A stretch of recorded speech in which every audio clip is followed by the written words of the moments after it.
Kauuwi ko nga lang pala, galing mamalengke ng paninda at kadalasan yung naghahatid sa akin tricycle ay iniiwan lang yung mga pinamili ko sa harap ng pinto ng aking tindahan.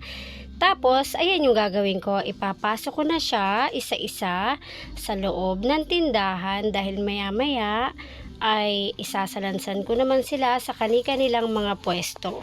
At syempre, present na naman dyan yung apo ko, ang aming baby Harley, na pinipilit niyang tulungan ako sa abot ng kanyang makakaya kasi strong daw siya.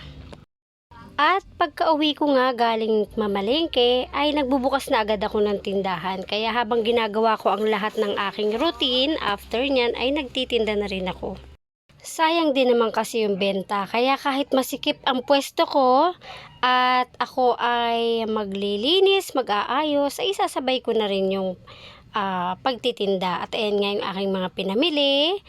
Magkano lang naman ang aking budget for today's video? Marami-rami rin naman siya, pero hindi katulad ng madalas kong pinapamili.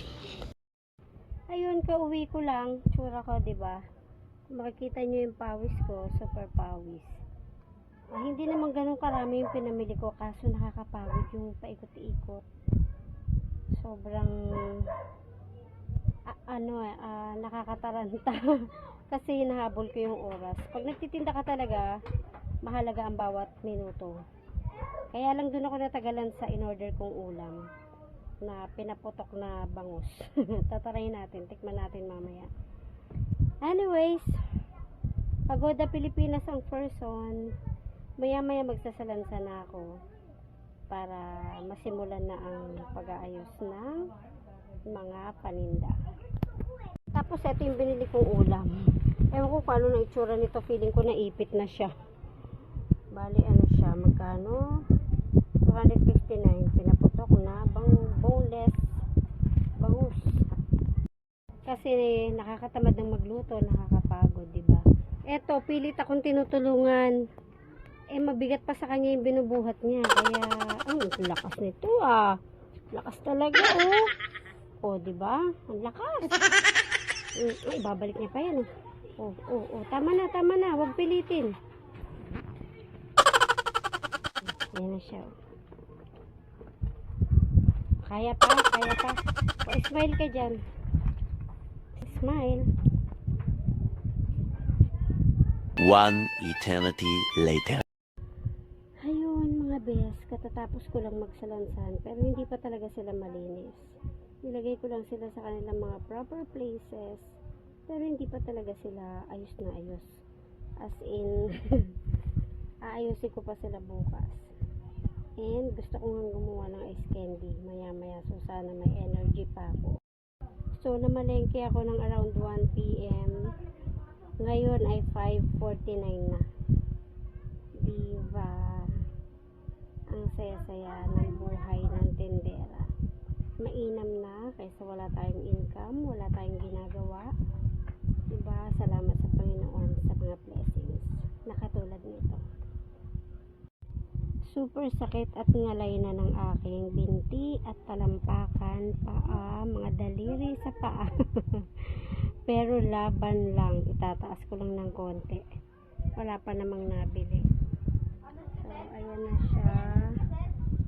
Hindi ko pa naman lahat nalalagay. Ayan, mga tambak-tambak. Ang mahalaga na ilagay ko lang dyan yung mga dilata, yung mga condiments. Andito rin to para hindi ako nalilito rin kung may bibili. At least alam ko na nandyan. Kung sabon, nandyan. Alam mo na, ayun pa yung mga gulay-gulay ko. Ayan. Nandyan. The next day. Good morning mga best. May laman pa yung bibigyan. Today is November 17, 2023. Kinabukasan na ito. Marami na ako nagawa. Tapos kumuha rin ako ng almusal ko. Ang almusal ng tindera. Diba?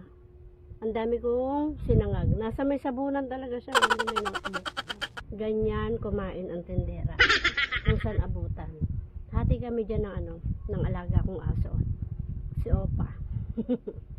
Tapos, kape, syempre.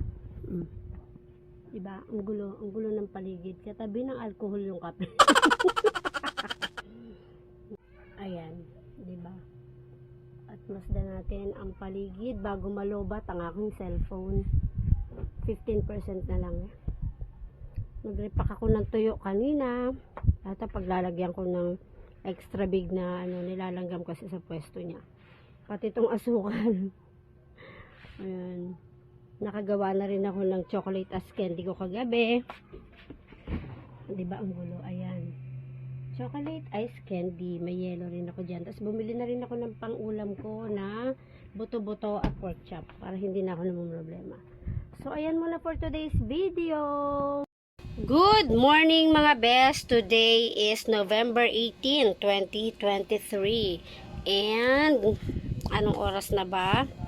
Today is 10:47 at marami na akong nagawa. Dahil 5 AM nga ako nagbukas, so marami na talaga akong nagawa. At ngayon katatapos ko lang magsaing at magmarinate ng aking lulutuing pork steak later. Yun ang aking uulamin. So anyways, update, ayan. Waiting sa mga bibili. At nagkakape ako ng alas 10 ng umaga, mag-alas 11. Ayan, shout out sa nagbigay ng tasa. Thank you very much. Ayun. And eto, dahil singaw, parang kumipit, nadaga na ng ibang mga chichirya doon. Yan. Kinain ko na lang, masarap pala. Pero hindi ko maubos. Hindi ako makaubos ngayon ng isang ganito. Matikman ko lang, okay na ako. Ayan, kanina nag-almusal na rin naman ako ng sopas at pandesal. Ano po? Ayun, may bumili ng ice candy, yung ginawa kong ice candy. Bali, dalawa na yung flavor ko, isang chocolate, isang mango. May bumili na rin ng chocolate, may bumili na rin ng mango, pero hinahanap nila yung ube. Mas maraming naghahanap ng ube. Yun, na hinahaluan ko ng cheese. Kasi itong ginawa ko, ang hinalo ko lang ay pinipig at sunrocks. Charot, pinipig. Yun. At wala silang choice. Pero sa susunod, gagawa uli ako ng ube with cheese. Meron na ako dyang mga ingredients ko. Kaya, konti lang naman ingredients nun. Na-happy lang ako na binibili nila, diba? Yung gawa mo. Ito nga pala yung mga ice candy ko. Ayan. Chocolate and mango flavor. Tapos yung ibang yellow. Tapos may karne ako doon. Tapos mga mismo dyan. So, ayan. Meron din ako mga ganitong ice candy, kaso natabunan ko dun sa gilid. Kasi gusto ko maging yellow muna to. Ayun. Tapos ito yung pork steak ko na minarinate. Mamaya lulutuin ko siya para masaya. Tapos ito yung itsura ng aking tindahan. Ayan, lagyan natin ng... Ayan, marami-rami naman ng tinda.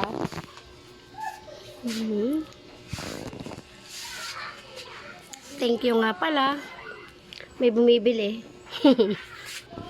Ayun, may bumili ng candy. So, ayan. Thank you very much for watching. Thank you very much sa pagtambay, sa pagdaan sa aking munting tindahan. Sa aking munting channel. Yan. Ito, actually, may mga stock ako niyan dito. Yan. Kaya lang hindi na sila kasya. Mga bagong bili ko yan. Kaya ang una kong nilalagay dito ay yung mga una kong binili. Ito ang pinakamabenta, yung magkatabing yan. Copico Blanca and Champion twin pack. So anyways, hanggang sa muli mga best. Don't forget to subscribe, like, and share. Shanawa. Thank you very much. Keep safe and God bless us all.